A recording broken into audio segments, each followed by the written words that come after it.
Let's go on the record. Today we're going to talk about something that is probably going to make you want to go home and clean out your entire pantry. And look, I know this might be a topic that may sound a little bit intense, but stick with me because what I'm going to share with you is going to change completely how you look at your grocery cart. Today we're going to be talking about sugar and the lies that we have been sold around this topic. And friends, this story is wild. The first step is eating the Snickers bar and getting rid of my hunger. Everything's for real. What's this say? I don't know. Full of goodness, full of energy. With store coupons right on their bright yellow 5-pound bags. Honey and sugar. So do you remember last week when we talked about the story of the Emperor's new clothes? Well, we are living in that same fairy tale again, but this time it's not just invisible clothes. This time, that poor emperor is eating what he thinks is healthy food, and we've all been convinced is good for us too. For decades, we have been sold the same thing over and over and over. Fat makes you fat.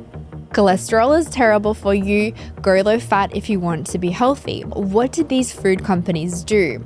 They took out the fat and they replaced it with something much worse. Sugar. The sugar used by good cooks. Like a lot of sugar. And then when people started getting sicker, gaining more weight, developing diabetes and also heart disease, the same industry was like, see, you clearly need to eat even less fat. But here's what's actually crazy about this whole thing. Now, Dr. Robert Lustig, he is a pediatric oncologist. He is an obesity expert. He literally calls sugar this, poison. And he is not the only one that is saying this. So basically, the emperor is eating poison for every meal, and we're all clapping and we're just saying, wow, so healthy. But what I'm going to tell you isn't some wild theory. This is well documented. This is researched. This is a proven fact.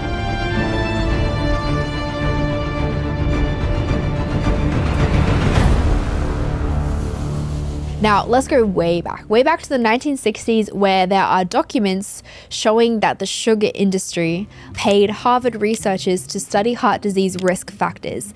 And guess what happened? Those researchers dismissed concerns about sugar and instead doubled down on blaming fats. Let me say that again. The sugar industry paid Harvard scientists to blame fat for what sugar was actually doing.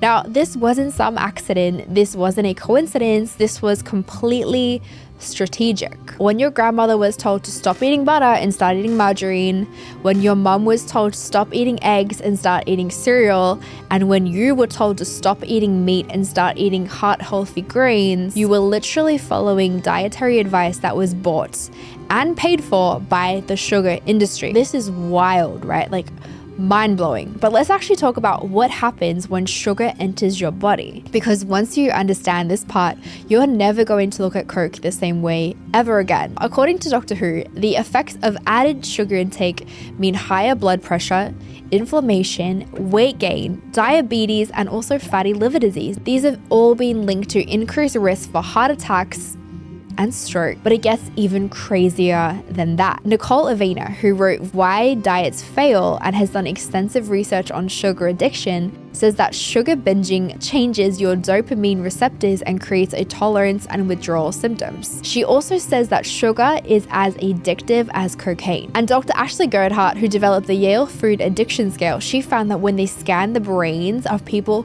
who compulsively eat sugary foods, they see the exact same reward patterns as drug addiction. When your kid has a complete meltdown because you won't buy them candy, or even when you find yourself desperately craving that 3 p.m. cookie, when you literally cannot stop thinking about that one piece of cake, that's not you lacking willpower, that is actual addiction. And the people selling you the drugs are calling themselves the food industry. Here's where this gets really sneaky.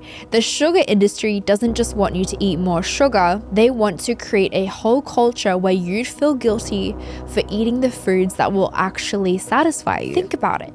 When you eat fat and protein, you feel full, right? You feel satisfied, you stop eating. But when you eat sugar, you just want more sugar.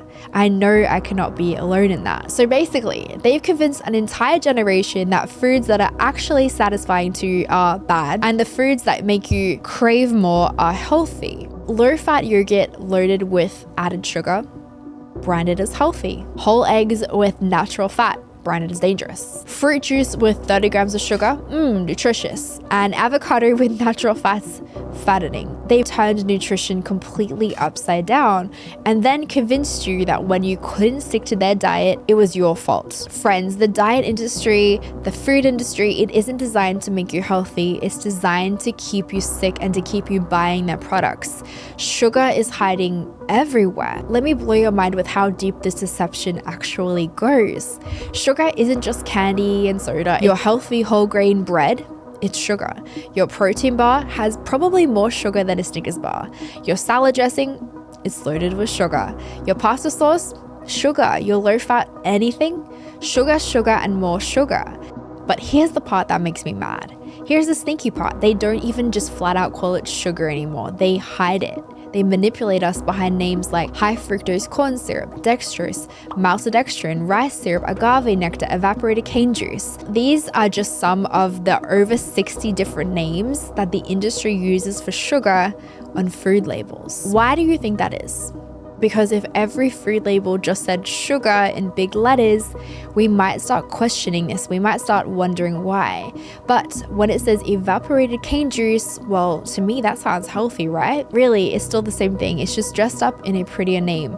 But knowing what that means, we can actually start to cut through the marketing nonsense and we can see clearly what's actually happening. And that is exactly why I'm excited to partner with Lumia Label for today's episode. Because just like we're talking about seeing through the food industry's deception, Lumia Label literally helps you see the world more clearly. Whether you're reading the ingredient labels or you're just navigating your day, clarity matters. And when you can see clearly, we tend to make better decisions. Lumia Label makes blue light frames with 3 magnetic interchangeable lenses in yellow, blue, and black. They're all polarized. Because when you can see the truth clearly, you can't unsee it. And that is exactly what we're trying to do in today's episode. So I want you to do something after this episode ends.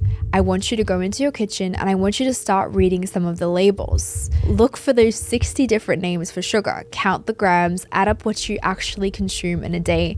And I promise you're going to be shocked. The average American is consuming more than 77 grams of added sugar per day. That's about 19 teaspoons. Picture that, 19 teaspoons of sugar sitting on your counter. But that's what you're consuming when it's been hidden in your food. Consuming too much sugar, it does increase your risk of type 2 diabetes, heart disease, liver and kidney damage, and some cancers. But here's what really gets me. The kids' food. Kids' cereal with 12 grams of sugar per serving, chocolate milk with 20 grams, fruit snacks are basically just candy, and juice boxes with more sugar than soda. And when we wonder why childhood obesity and childhood diabetes are at epidemic levels, now we know. But let's go off the record for a second. Now, some of you are thinking, Robbi, this is just about food. Why does this matter so much? Well, here's exactly why it matters. When our bodies are constantly dealing with sugar crashes, our minds are not thinking clearly. When we're addicted to something, we are easier to manipulate. When you're constantly craving, constantly hungry, constantly unsatisfied, you are not operating from your best self. And if you're somebody who believes our bodies are temples, would you knowingly put poison in a temple? Would you feed addictive substances to something sacred? But that's exactly what we've been trained to do. We've been conditioned to see self-destruction as normal, addiction as acceptable, and poison as food. When you can't think clearly because your blood sugar is literally crashing, when you can't focus because you're in a food coma, when you can't make good decisions because you're chemically dependent, you're not living as your best self. But here's the good news. You have way more power than you think. The same industry that spent over 60 years lying to us about nutrition, now they are terrified because people are waking up. Because when you stop buying products, they stop making money. And their entire business model, well, it falls apart. What does real food actually look like? Well, it's honestly pretty simple. Eat things that don't need labels. Meat, fish, eggs, vegetables, fruits, nuts, and seeds. Things that grow, things that lived, things that don't need a marketing team to convince you that they are food. And yes, that includes fat. Good fat. The fat that spent 60 years telling you to avoid is actually what your body needs to function properly. Butter from grass-fed cows, olive oil, avocados, coconut oil. When you you eat real fat, you feel satisfied. When you feel satisfied, you don't crave sugar. When you don't crave sugar, you break addiction cycle, and it really is that simple. Do you guys remember the kid in The Emperor's New Clothes, the one who had the courage to point out what everybody else could see, but nobody wanted to say? That needs to be us now.